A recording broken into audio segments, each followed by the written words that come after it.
A santidade é um caminho que todos nós católicos desejamos percorrer. A vida em oração e a caridade são formas de estarmos cada vez mais próximos de Deus. Mas você já parou para pensar como é a rotina dos santos e como devemos nos inspirar nelas? Hoje nós vamos conhecer um pouco sobre a vida de São Luís Gonzaga, como era o seu dia a dia, este que o levou aos altares dos céus.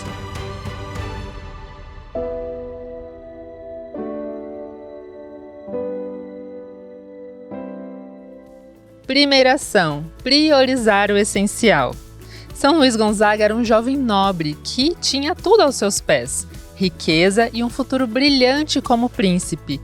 Mas ele percebeu que nada disso valia a pena. O que valia mesmo era o amor de Deus. E ele abriu mão de tudo para seguir a sua vocação. E você? Não precisa largar mão de tudo, mas pense, é possível você priorizar a vida espiritual no meio da sua correria? E a segunda ação é ter conhecimento para chegar à santidade. São Luís Gonzaga encarava os estudos como uma forma de servir melhor a Deus e as pessoas. Ele era focado, disciplinado e estudava com propósito. E por conta disso, ele foi nomeado como padroeiro dos estudantes. E a dica aqui é: não encare os estudos como uma obrigação, mas ofereça a Deus e coloque intenção e amor mesmo nas tarefas mais chatas. E agora eu vou conversar com a Daniele Macedo Gomes, ela que é enfermeira e ela trabalhou num momento muito difícil da nossa vida, que foi a pandemia de Covid-19. E ela trabalhou ainda principalmente dentro de uma UTI de um hospital.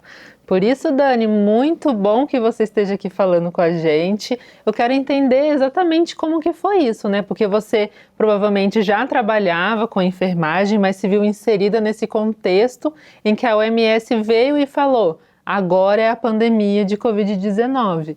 E aí você teve que, né, se adaptar em tudo isso. Então, conta aqui um pouquinho pra gente como que foi viver esse susto. Inicialmente foi literalmente um choque, né? Porque a gente se viu, eu praticamente no início, sem vacina, sem nada, sem teste, sem saber, sem ter certeza de nada. Eu cheguei a morar dentro do hospital por 5 meses, sem poder ir para casa, porque eu tinha familiares idosos, tinha criança, então a gente não podia sair do hospital. Eu literalmente fiquei morando lá durante os primeiros 5 meses.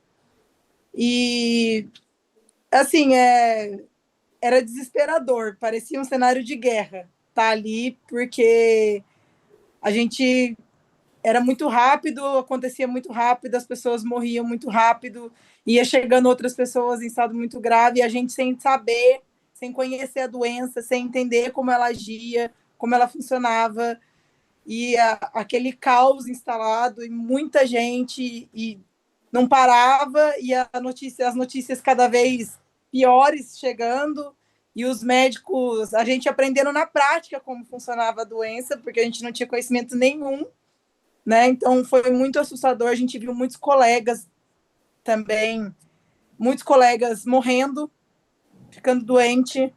Num dia a gente era enfermeiro, no outro dia a gente era o paciente. Então, trabalhar na Covid, na UTI da Covid, foi uma lição de vida, mas ao mesmo tempo era um conflito. Ao mesmo tempo que a gente não queria sair dali porque a gente passava do horário, porque a gente queria ajudar, faltava mão, porque os enfermeiros também ficavam doentes, e aí cada vez tinha menos profissional para trabalhar, né? E aí a gente que não, eu no meu caso, que graças a Deus, eu falo a Deus é Nossa Senhora Aparecida, eu não peguei. Então, a gente que não pegou, a gente acabava dobrando, triplicando o horário, a escala de serviço para cuidar dos colegas que estavam doentes e das outras pessoas que chegavam. Então, foi muito difícil, foi muito complicado. Eu falava com a minha mãe, às vezes, por telefone, eu falava: mãe, eu estou me sentindo num cenário de guerra, num campo de batalha.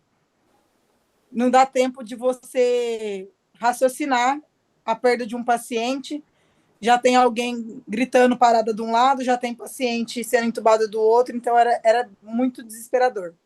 O início foi muito complicado. até sair vacina, até a gente ter começar a ter controle e a entender como a doença funcionava, foi muito difícil. Sim, Dani, eu também posso imaginar tudo isso que você viveu, né? E como você estava comentando, era algo que vocês descobriam ao longo do tempo, né? Ainda não tinha vacina, não tinha métodos de como ajudar essas pessoas a superarem essa doença. E aí você foi vivenciando tudo isso, né? Com muita delicadeza, muito trabalho, mas claro, a gente entende que foi também uma lição de vida passar por isso, né? Algo que muitas pessoas não imaginavam que uma pandemia poderia acontecer, mas também uma coisa que você disse e que eu tenho certeza que faz parte da sua vida é que você também é devota de Nossa Senhora Aparecida, né? Demonstrou aí no seu tom de voz, no seu carinho por Nossa Senhora. Então conta um pouquinho pra gente exatamente isso, como é que Nossa Senhora guiou o seu caminho, como que durante todo esse período muito difícil você se sentiu acolhida por Deus por esse momento.